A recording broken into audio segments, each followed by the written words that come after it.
성경에서 우리가 거룩해졌다고 했습니다. 어떻게 해서 그렇게 되었습니까? 새벽 기도를 해서요? 회개해서요? 11조를 해서요? 아닙니다. 우리가 무엇을 해서 거룩해진 것이 아닙니다. 예수님이 우리를 위해 일하셨습니다. 무슨 일을 하셨습니까? 우리가 받아야 할 죄의 벌을 예수님이 다 받으셨습니다. 예수님이 한 번 십자가에 못 박혀 죽으심으로 우리 죄가 끝나 우리가 거룩해졌습니다. 합천에 우리 선교회에 속한 교회가 있습니다. 하루는 저에게 전화가 왔습니다. 목사님, 합천교회인데 우리 교회에 한 번만 와주십시오.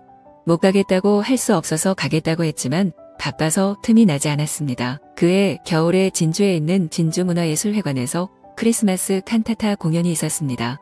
저도 함께 가서 공연 중간에 성탄 메시지를 전했습니다. 공연이 끝나고 그 기회에 합천교회를 방문해야겠다고 생각했습니다. 요즘은 시골에도 도로가 아주 잘 놓여 있었습니다. 진주에서 밤 10시경에 출발해서 합천에 10시 반쯤 도착했습니다. 교회의 성도들이 20명가량 모여 저에게 이런저런 이야기를 하고 제가 말씀을 전했습니다. 모임을 마치고 자려고 하는데 한 부인이 저를 찾아와 울면서 말했습니다. 목사님, 저는 남편하고 도저히 못 살겠어요. 왜 그러냐고 이유를 물었습니다. 결혼한 지 23년 된 부인으로 남편이 결혼하고 2, 3년 지나면서 술을 마시기 시작하더니 이제는 독한 소주를 사발에 부어 마신다고 했습니다. 하루에 소주를 10병씩 마셔 그 부인이 직장에 갔다 집에 오면 제일 고통스러운 일이 소주병을 치우는 것이라고 했습니다.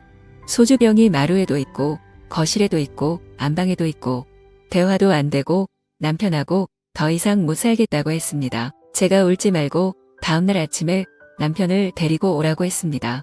이튿날 아침에 그 부인이 남편과 함께 왔습니다.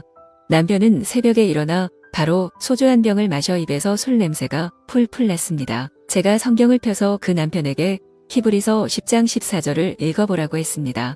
저가 한 제물로 거룩하게 된 자들을 영원히 온전케 하셨느니라. 예수님이 제물로 드려져서 우리가 거룩하게 되었고 거룩하게 된 자들을 영원히 온전케 하셨다고 했습니다. 히브리서 10장 10절에서는 이렇게 말합니다.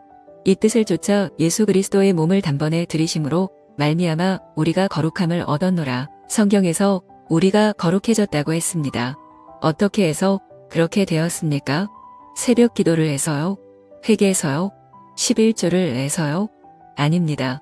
우리가 무엇을 해서 거룩해진 것이 아닙니다. 예수님이 우리를 위해 일하셨습니다.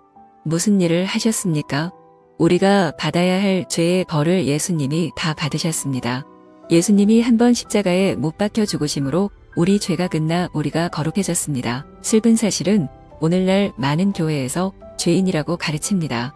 수많은 교인들이 자신이 죄인이라고 합니다. 평생 예수님을 믿으며 교회에서 장로가 되어 재산을 바치고 봉사하다가 죽음 앞에 서면 두려워합니다. 날 좀 어떻게 해줘. 내가 지금 죽는데 죄가 있어서 지옥에 가. 죄 사함을 확실히 받지 못하면 그렇게 될 수밖에 없습니다.